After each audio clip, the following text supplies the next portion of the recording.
So let's look at this. All right, so the first strategy is, can I retire at 55 with $800,000? And then we're going to look at, can I retire at 60 with $800,000? And can I retire at 65 with $800,000? And let's assume these are three different people, all within about a 10-year age range, all with about the same amount of expenses and health insurance costs, but we're looking at Joe, Sally, and Cindy. Okay? And Joe's 55, Sally's 60, and Cindy's 65. All right? Now, Joe's got $800,000, and he's got monthly expenses, his baseline expenses of $4,000 a month. Now, your baseline expenses are what you need to survive on the day-to-day, to go to Publix to buy your groceries.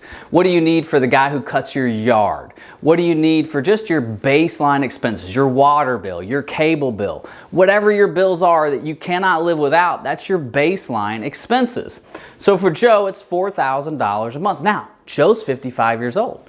So Joe has health insurance cost of $1,000. Now, we're going to do this until Joe is 65. So we've got 10 years of health insurance costs from 55 to 65. Now, what I'm going to do is I'm going to give Joe a break because I'm going to not put any inflation on his health insurance. Okay? Now, you might be saying, oh, Drew, Joe's single here. There's no way his health insurance is going to cost $1,000. He's 55 years old. Go to the marketplace, try to get a plan that's halfway decent, and you just tell me what the cost is.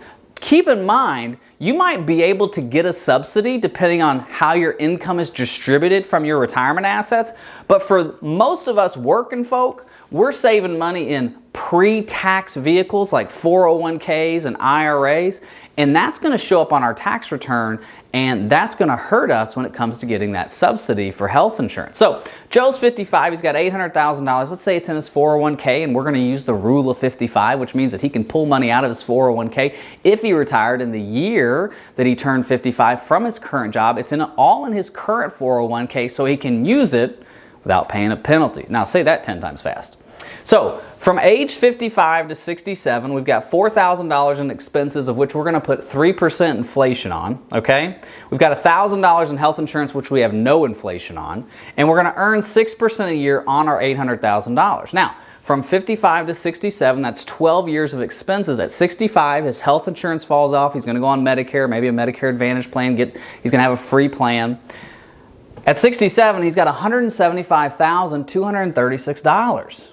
So at 67, our expenses have grown to $6,136. Now, we've lost our health insurance cost, right? We lost that 2 years ago. So now we're kicking on our Social Security. Well, our Social Security is $2,400 a month. So $6,100 minus $2,400, that's $3,736. So he's basically out of money at 71 years old. Now, his Social Security is $2,400 a month. He's taking it his full retirement age, but he retired at 55. So he doesn't have a full 35 working years for Social Security. So when Social Security is calculating his full retirement check, if he retires at 55 and we've only worked for 28 years or 30 years, they're going to put zeros in the years that he didn't work. And they're going to do a division on that to come up with his PIA, his primary insurance amount. And so for Joe, his Social Security is $2,400. It could have been $2,800, $2,900, $3,000 if he kept working, but he wanted to retire early.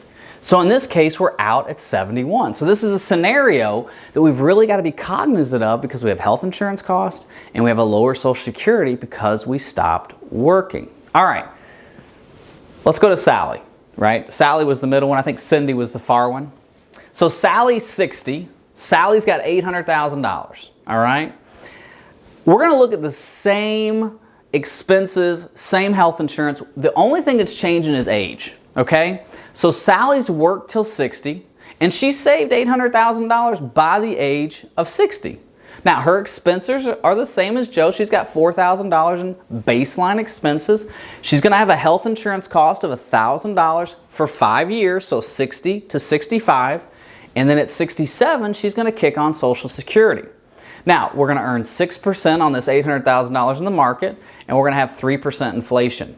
So from 60 to 67, her investments go to $635,465 because we're having to pull money off of our retirement investing accounts. Now, at 67, our expenses have grown to $5,067. We lost that health insurance 2 years ago, right? We went at 65, we went on Medicare. We got a Part C plan, which is a Medicare Advantage plan, which covers our doctors, our hospitals, our prescriptions, all in one little package. Some plans are free. Some plans cost, $20 a month, $100 a month, whatever. Depends on your state and where you're at. If you need help with that, contact us in the description. $5,000 is our expenses. We're kicking on Social Security. It's $2,600 per month. Now, she worked 5 extra years than Joe. So she's got a bump of $200 a month or $2,400 a year in her Social Security. $2,467 is what she has to pull off of her investments at 67 to survive. Again, 6% is our rate of return, 3% inflation. We're out at 88 years old. Now, what we're not including in this scenario or in Joe's scenario is a home, okay? So we might have a home that we could sell, do a reverse mortgage. This is a pretty good plan, and I feel pretty good about this. So retiring at 60 with $800,000. There might be other variables that we're not counting in here. Maybe there's a rental property with some rental income. Maybe there's a pension. I don't know. Again, I just want to show you a simple SIMPLE scenario for you to get a good idea for yourself. Now let's move to Joe, Cindy, Sally? No, Sally, Cindy. Let's move to Cindy, okay? So Cindy's 65 and she's worked until she's 65 and she's going to retire at 65 with $800,000. Now, most of you would probably say, yeah, Drew, she can retire at 65 with $800,000. I know, but I just want to show you the difference. So we have $4,000 in expenses, okay? Now, she doesn't have a healthcare cost because Joe, Sally, Cindy, because Cindy had a chronic health condition and she was getting really good health care at work. So she decided to continue to work because her health care was really important to her and she needed her company's plan to help pay for her health care cost. So she retires at 65, okay? No health insurance costs anymore because she's going on Medicare. We're going on Part C again, which is an Advantage plan. Now, she could choose a supplement at that point if she wanted to. This is not a Medicare video, but she goes on Part C, so we eliminate that cost. So from 65 to 67, earning 6% a year on her $800,000 with 3% inflation on her expenses, her money grows to $821,000. So we net about $21,000 in gains. Now, from 67 to 100, our expenses have grown to $4,320. Again, there's going to be 3% inflation on that from 67 all the way to 100. Our Social Security is kicking on at $2,800 a year. Remember, she's worked her full 35 years.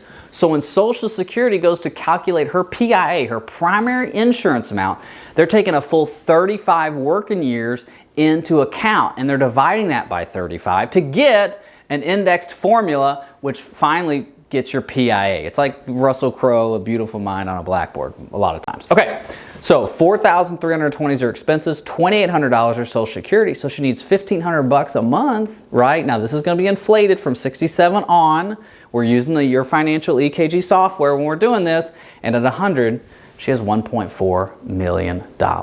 It's a pretty good scenario for her. So I really want you to take into account Joe at 55, we've got health insurance costs and we have lower Social Security because we retired early, okay?